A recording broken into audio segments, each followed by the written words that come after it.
उत्तर प्रदेश के जिला मेरठ में एक हैरान करने वाला मामला सामने आया है।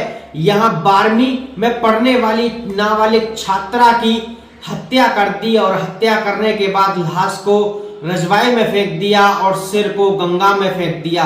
अगर आप इस बात को सुनेंगे तो आपके पैरों तले जमीन खिसक जाएगी कि लड़की की हत्या किसने की।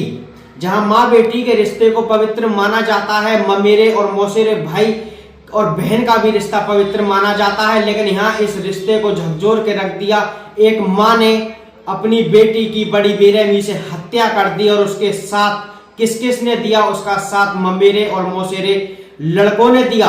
यानी कि ममेरे और मौसेरे भाइयों ने अपनी बहन की हत्या की। सबसे पहले पूरी बात मैं आपको बताऊंगा जो हमारे रिपोर्टर ने जानकारी देते हुए बताया।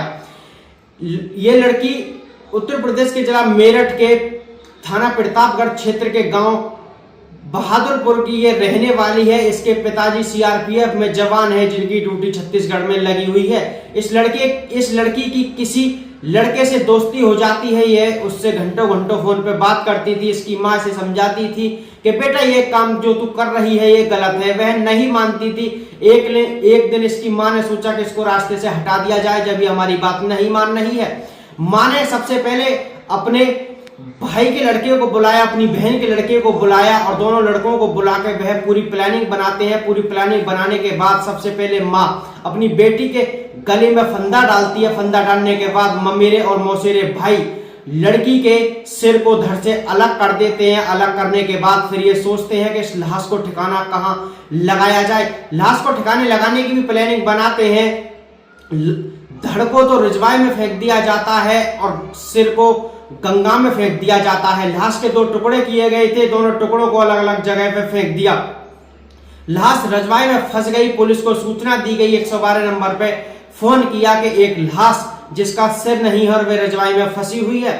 सूचना मिलते ही मौके पर पुलिस आती है। पुलिस लाश को अपने कब्जे में लेती है। उसकी पहचान नहीं हो पा रही थी। उसकी पहचान जब डॉक्टरों ने तलाशी ली तो उसकी सलवार में एक मोबाइल नंबर मिलता है। मोबाइल नंबर उस लड़के का था जिससे वह लड़की घंटों घंटों बात करती थी।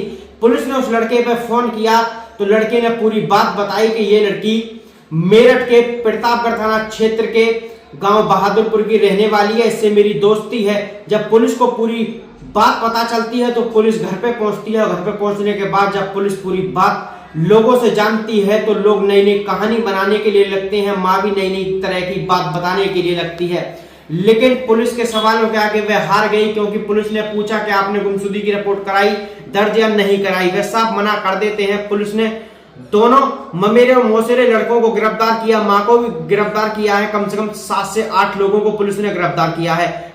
पुलिस ने कहा है कि इस हत्या में और भी लोग शामिल हो सकते हैं। अब पुलिस ने लाश को कब्जे में लेकर पंचनामा भर के पोस्टमार्टम के लिए भेजा है और सिर का भी पुलिस पता लगा रही है। गंगा नहर में गोताखोरों को लगा दिया गया है।